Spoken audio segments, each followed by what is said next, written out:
بسم اللہ الرحمن الرحیم۔ بالکل سچی بات ہے اللہ کی، انہو کان توابا، کہ یقین جانو وہ بہت بڑا معاف کرنے والا ہے، بہت بڑا معاف کرنے والا ہے۔ یعنی عقل حیران ہے کہ وہ کتنا معاف کرنے والا ہے، بڑے سے بڑے گناہوں کو وہ معاف کر دیتا ہے۔ ایک دفعہ نبی صلی اللہ علیہ وآلہ وسلم کے پاس کچھ لوگ آئے جو بہت بڑے گناہ گار تھے۔ ان تک جب ایمان کی یہ بات پہنچی کہ اللہ کے علاوہ کوئی معبود نہیں ہے اور اللہ تعالیٰ اکیلا مالک ہے، تو ان کو باتیں اچھی لگیں، شرک سے وہ متنفر ہو گئے۔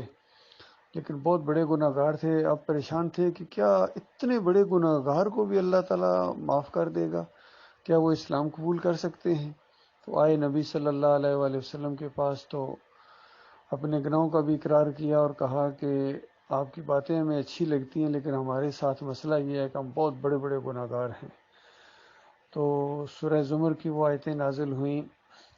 قل یا عبادی الذین اسرفوا علی انفسہم لا تقنطوا من رحمت اللہ ان اللہ یغفر الذنوب جميعا،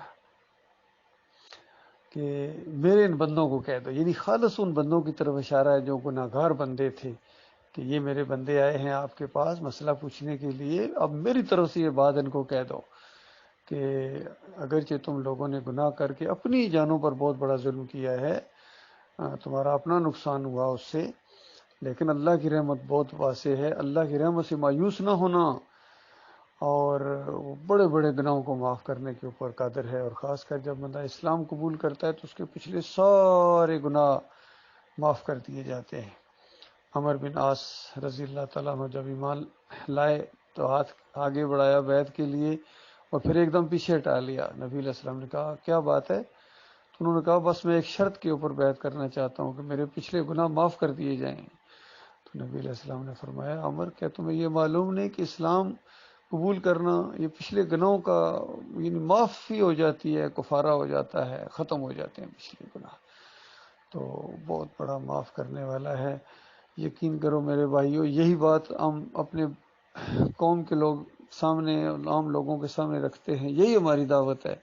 کہ دیکھو شرک نہ کرنا، اور شرک سے اگر تم نے توبہ کر لی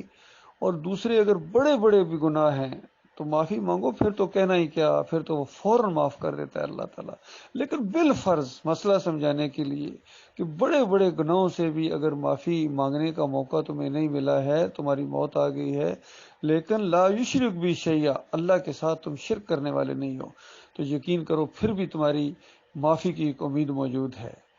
تمہیں اللہ تعالیٰ وہاں معاف کر دے گا۔ اور اگر تمہارے عقیدے کے اندر بال برابر بھی شرک رہ گیا، دانستہ تم نے شرک کیا اور اس کے اوپر جم گئے، چاہے واسطے وسیلے کا شرک ہے، چاہے نظر و نیاز کھانے اور کھلانے کا شرک ہے، جس طرح آج پوری قوم کھا رہی ہے، کوئی 11ویں کھا رہا ہے، کوئی 12ویں کھا رہا ہے، کوئی میلادیں منا رہا ہے، کوئی بازاروں کے اوپر سے چاول اور بریانیاں بانٹے جا رہے ہیں، یہ شرک ہے، 10 محرم کی ذبیح شرک ہے۔ اللہ کے علاوہ جس کو بھی پکارو گے، چاہے یا علی مدد، یا رسول مدد، یا غوث مدد، اللہ کے ساتھ شرک ہے۔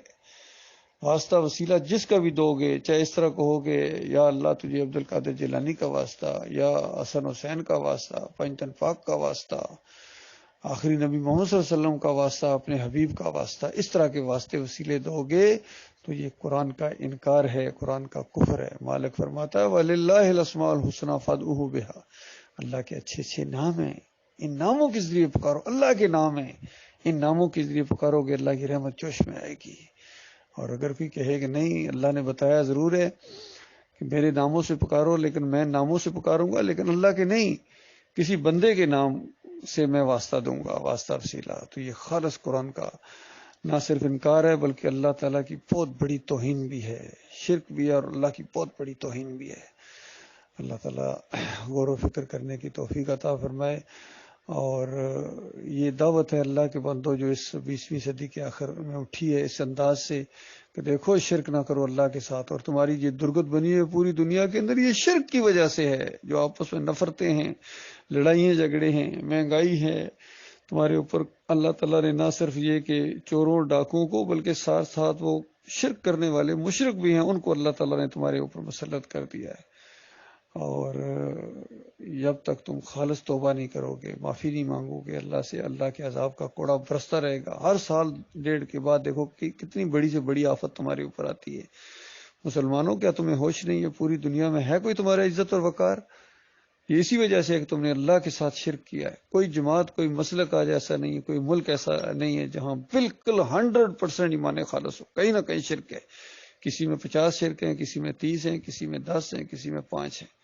کسی میں 3 ہے، اور کوئی ایک شرک کے اوپر ڈٹا ہوا ہے۔ ایک شرک والے بھی ہیں، صرف ایک شرک ہے۔ وہ اللہ کے بندو، جب اتنے شرک سے تم نے توبہ کر لی، اس شرک سے بھی توبہ کر لو، کیا جاتا ہے؟ اگر اس شرک کی وجہ سے تمہیں ہمیشہ کی آگ میں رہنا پڑا تو وہ زیادہ بہتر ہے اپنے مولوی صاحب کے ساتھ، اپنے پیر صاحب کے ساتھ، اپنے سیاسی لیڈر کے ساتھ۔ تمہیں جب ہمیشہ کی آگ میں رہنا پڑے گا، ان کی وجہ سے تم اپنی آخرت برباد کر دو گے، یہ اپنی دنیا کی وجہ سے تمہاری آخرت اور دنیا دونوں برباد کر رہے ہیں، تو بتاؤ اس سے بڑا کیا خسارہ ہوگا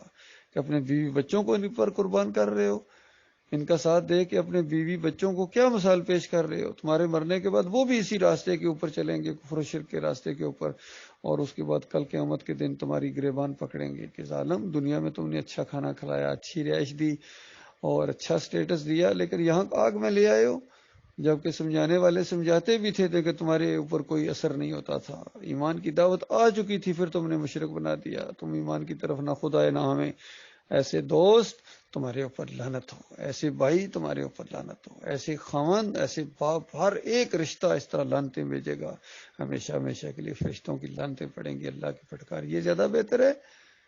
کہ کیا جاتا ہے شرک سے توبہ کر لو، واسطے وسیلے کے شرک سے، نظر و نیاز کے شرک سے، پکاروں کے شرک سے، رکوع اور سجدوں کے شرک سے، اور یہ جمہوریت کا مشرکانہ نظام، چاہے تعویذ گنڈے ہوں سارے، پیری مریدی، عرس اور ملے، اسلام میں نہیں ہے یہ ساری شرکیہ اور مشرکانہ باتیں، چاہے یہ میلاد کے کیک ہوں، چاہے یہ 11ویں کی دیگ ہو بریانی کی، چاہے یہ 10 محرم کی حلیم ہو، نظر و نیازیں ہوں، مٹھائیاں بانٹی جاتی ہیں، یہ سب شرک ہے اللہ کے بندوں۔ شرک سے سچی توبہ کرو، وہ مالک تمہیں معاف کر دے گا۔ شرک اللہ کو گالی ہے، اللہ کو گالیاں دینے کے بعد اگر تم جنت الفردوس کی امیدیں لگا کے بیٹھے ہو، جمہوریت کے مشرکانہ نظام کو تقویت دیتے ہو، اور جو مرتا ہے اس راستے کے اندر کہتے ہو شہید ہو گیا، اللہ کے ہاں جنت الفردوس میں پہنچ گیا، نہ، یہ فی سبیل جمہوریت تم شہید ہو۔ کوئی بریلویت کے راستے میں شہید ہو رہا ہے، کوئی دیوبندیت کے راستے میں، کوئی اہل حدیثیت کے راستے میں، کوئی ملک کے راستے میں، اور کوئی وطن اور کوئی قوم کے راستے میں ہو رہا ہے۔ یاد رکھیے، یہ ان کے راستے ہیں، یہ اللہ کا راستہ نہیں ہے، یہ مجاہد فی سبیل اللہ نہیں ہے، یہ شہید فی سبیل اللہ نہیں ہے۔ باقی جو جنت میں جائیں گے وہ جہاد کرنے والے اللہ کے راستے میں، توحید کی دعوت دیتے ہوئے، رد شرک کرتے ہوئے، پوری قوم کے اگر اس کے خلاف ہو جائے یا اس وجہ سے اس کی موت آ جائے اپنے ملک کے اندر، یا کسی دوسرے ملک میں وہ مارنے کے لیے چلے جائیں، یا کسی اور طریقے سے زہر دے کے مار دیں، یا کوئی گولی کے ذریعے یا کسی طریقے سے بھی اگر آپ کو مار دیں، اگر آپ توحید کی دعوت دیتے ہیں، رد شرک کرتے ہیں، اور شرک اور کفر کرنے والوں سے بیزاری کا اعلان کرتے ہیں، تو یہ تبلیغ کرنے جاتے ہیں، کہیں آپ کی موت آ جاتی ہے، یہ ہے اللہ کے راستے کے شہید۔ باقی اگر عقیدہ خراب ہے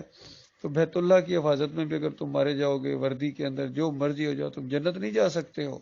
یہ بہت بڑا فراڈ آج قوم کو دیا گیا ہے۔ بس چاہے کہتے ہیں چاہے شیعہ ہو، چاہے بریلوی ہو، چاہے دیوبندی ہو، تاکہ قادیانی بھی اگر فوج میں ہیں، کتنے فوجی ہیں،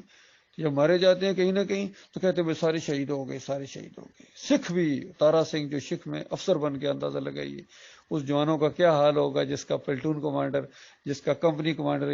جس کا کمانڈنگ آفیسر سی او ایک تارا سنگھ ہوگا پاکستان کے اندر، اس یونٹ کے مرال کا کیا کہنا ہوگا، کیسے وہ جنگ لڑے گا؟ اللہ کے بندو، اس تارا سنگھ نے بھی کہا تھا کہ میں پہلا سکھ افسر بن گیا ہوں پاکستان کے اندر، اب ایک خواہش باقی ہے کہ پہلا سکھ شہید ہونا چاہتا ہوں۔ اور وزیر اعظم شوکت عزیز نے اس بات کو سن کے اس کو مسکرایا آگے سے، کہ نہیں کہہ سکا کہ تم شہید نہیں ہو سکتے ہو۔ جس طرح ایک سکھ شہید نہیں ہو سکتا ہے، یاد رکھیے، ایک سکھ جس طرح شہید نہیں ہو سکتا ہے، اسی طرح ایک بریلوی، دیوبندی اور اہل حدیث شہید نہیں ہو سکتا ہے، کیونکہ ان کے عقیدے کے اندر خرابی ہے۔ یہ مسئلہ ہے اللہ کے بندوں، مانو گے اپنا بھلا کرو گے، نہیں مانو گے تو پھر جہنم تمہارے انتظار میں منہ کھولے کھڑی ہے۔